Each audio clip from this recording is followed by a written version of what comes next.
दुनिया में ना ऐसी बेशुमार इमारतें हैं जो हमें हैरान कर देती हैं। कुछ इंसानों के हाथों का कमाल तो कुछ कुदरत की कारीगरी। लेकिन इन सब में सात ऐसी हैं जिन्हें उनके बेजोड़ डिजाइन और बनावट के लिए दुनिया का अजूबा माना जाता है। पर क्या हम इन अजूबों की पूरी कहानी जानते हैं? शायद नहीं। जैसे ही हम चीन की महान दीवार के बारे में सोचते हैं तो मन में एक विशाल पत्थर की बनी हुई दीवार की तस्वीर आती है। वहां के लोग तो इसे स्टोन ड्रैगन कहते हैं, एक ऐसा पत्थर का अजगर जो पहाड़ों पर बल खाता हुआ चलता है। तो चलिए इस गुत्थी को सुलझाते हैं। असल में इस कहानी में एक बहुत बड़ा राज छुपा है। आज जो हम स्ट्रक्चर देखते हैं वो हजारों साल की मेहनत और इंजीनियरिंग का कमाल है। और यकीन मानिए, इसकी असलियत एक अकेली दीवार से कई ज्यादा दिलचस्प है। तो सबसे पहले चीन के इस सबसे मशहूर लैंडमार्क के पीछे की असली कहानी को समझने की कोशिश करते हैं। अब जरा इसके साइज के बारे में सोचिए। चीन की ये महान दीवार दुनिया में इंसानों की बनाई सबसे बड़ी चीज है। अगर इसकी सारी ब्रांचेस को मिला दें तो इसकी कुल लंबाई है 21,196 किलोमीटर। मतलब अगर कोई इसे पैदल पार करने निकले तो उसे लगभग 18 महीने लग जाएंगे। कमाल है ना?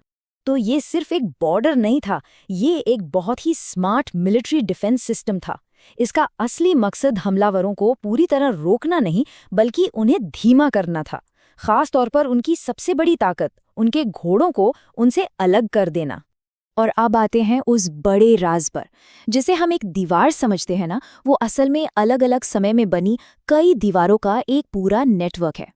बहुत दिलचस्प बात है कि ये दीवार हमेशा पत्थर की नहीं थी। इसका विकास कई फेज में हुआ।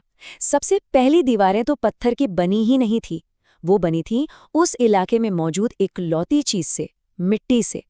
फिर सदियों बाद हान राजवंश ने सिल्क रोड की हिफाजत के लिए दीवार को गोबी रेगिस्तान तक फैला दिया, और इसके लिए उन्होंने एक नई टेक्निक अपनाई, बुनी हुई नरकट और बजरी। और आखिर में आई मिंग राजवंश की दीवार, जिसे हम आज पहचानते हैं। हाँ, बिल्कुल सही सुना, चिपचिपे चावल। मिंग राजवंश के कारीगरों ने ईंटों को जोड़ने वाले मसाले में चिपचिपे चावल का घोल मिलाया। होता यह है कि चावल में मौजूद अमिलोपेक्टिन एक बहुत ही मजबूत केमिकल बॉन्ड बनाता है, इतना मजबूत कि ये दीवार सदियों तक टिकी रही। लेकिन इस शानदार निर्माण की एक बहुत भारी कीमत भी चुकानी पड़ी।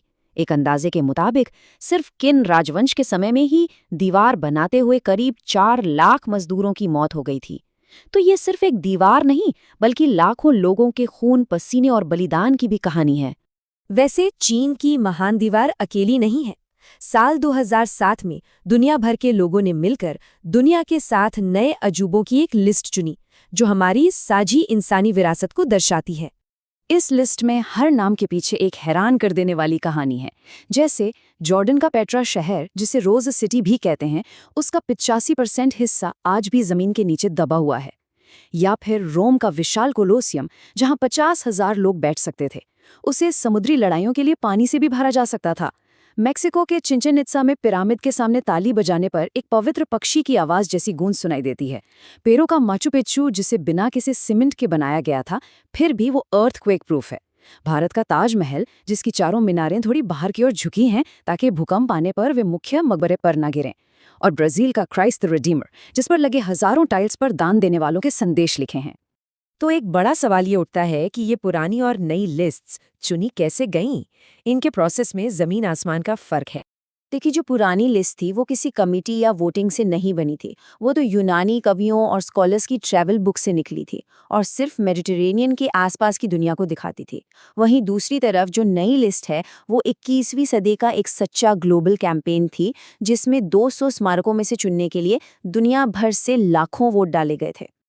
अच्छा, और पुराने अजूबों में से वो एकलौता सदस्य जो आज भी मौजूद है, यानी गीज़ा का महान पिरामिड, उसे इस कॉन्टेस्ट से बाहर रखा गया और एक स्पेशल ऑनरेरी वंडर का सम्मान दिया गया, जो इतिहास में उसकी खास जगह को दिखाता है। तो आज के समय में इन अजूबों का क्या मतलब है? ये सिर्फ घूमने फिरने की जगह नहीं है, ये हमारी साझी विरासत के प्रतीक हैं।